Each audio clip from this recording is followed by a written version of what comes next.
उत्तर प्रदेश की 25 बड़ी खबरें। देश की अर्थव्यवस्था को लेकर बाजार और नीति निर्भरता के बीच चर्चा तेजी रही। वित्तीय क्षेत्रों से जुड़े संकेतों पर सरकार और विशेष दोनों की नजर बनी हुई है। विशेष और बढ़ावा देने के लिए नए उपयोग पर मंथन किया जा रहा है। रोजगार सृजन और आर्थिक रणनीति का अहम हिस्सा बताया जा रहा है। उद्योग जगत में स्तर नीति की मांग दोहराई जा रही है।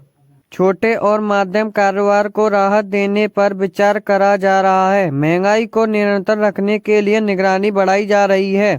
आम लोगों की क्रय शक्ति बढ़ाने के उपयोग पर भी चर्चा हुई है।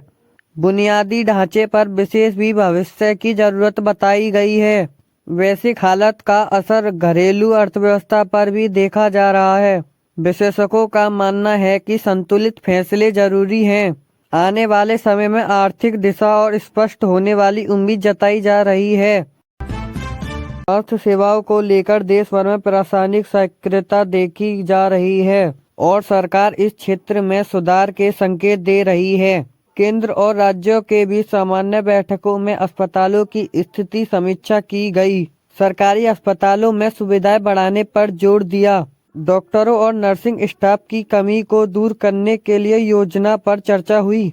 ग्रामीण स्वास्थ्य सेवाओं को मजबूत करने के लिए नए कदम उठाने की बात कही गई। डिजिटल हेल्थ सिस्टम को और विस्तार देने की तैयारी चल रही है। दवाओं की उपलब्धता और कीमतों पर निगरानी बढ़ाई गई। स्वास्थ्य बीमा योजनाओं की प्रगति पर भी मंथन हुआ है। मातृ और शिशु स्वास्थ्य को प्राथमिकता बताया गया है। आपातकालीन सेवाओं को बेहतर बनाने के निर्देश दिए गए हैं। निजी क्षेत्र के सहयोग के सेवाएं सुधारने पर विचार हुआ है। सभी नागरिकों को बेहतर स्वास्थ्य सुविधा देने पर भरोसा दिलाया है।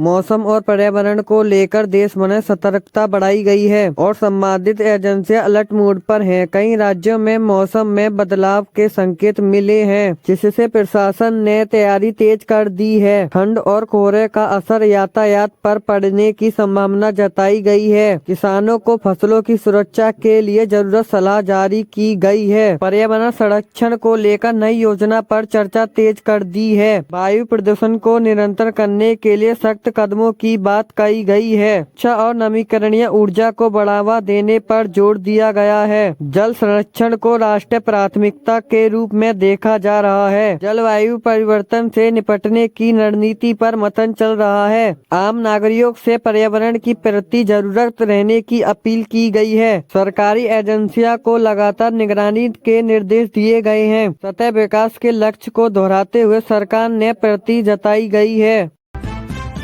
बंगाल देश में आम चुनाव को लेकर तैयारी तेज हो गई है। चुनाव आयोग से बताया है कि चुनाव विचार 22 जनवरी 2026 से शुरू होगा। देश भर में राजनीतिक पार्टियां रैलियां और जनसभाएं करेंगी। मतदान की तारीख 12 फरवरी 2026 तय की गई है। इस चुनाव को हाल के राजनीतिक बदलावों के बाद अहम माना जा रहा है। प्रशासन के शांतिपूर्वक चुनाव के लिए सुरक्षा बढ़ा दी गई है। पुलिस और अर्धसैनिक बलों को तैनात किया जा रहा है। मतदान केंद्रों पर विशेष निगरानी रखी जा रही है। चुनाव आयोग से मतदाताओं के बढ़ चढ़कर वोट करने की अपील की गई है। यह चुनाव देश की नई राजनीतिक दिशा तय करेगा।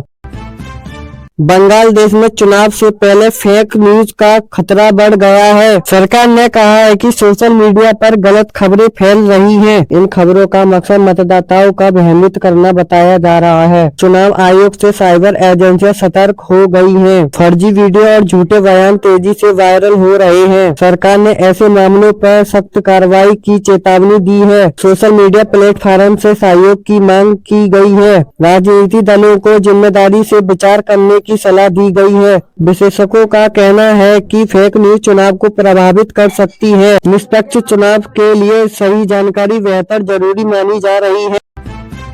बांग्लादेश में अंतरिम सरकार की भूमिका पर सवाल खड़े हो रहे हैं। कुछ विशेषज्ञों का कहना है कि चुनाव पूरी तरह निष्पक्ष होंगे या नहीं, यह बड़ा सवाल है। अर्थशास्त्री देवप्रिया भट्टाचार्य ने सरकारी तैयारी पर चिंता जताई है। विपक्ष दल की प्रशासन पर पक्षपात के आरोप लगाए हैं। सरकार ने इन आरोपों को बुनियाद बताया है। चुनाव आयोग से निष्पक्ष चुनाव का भरोसा दिलाया जा रहा है। अंतर्राष्ट्रीय समुदाय भी चुनाव पर नजर बनाए हुए है। निष्पक्षता देश की लोकतंत्र छवि के लिए जरूरी माना जा रही है। अगर चुनाव निष्पक्ष नहीं हुए तो विरोध बढ़ सकता है। इस मुद्दे पर राजनीतिक बहस लगातार तेज होती जा रही है।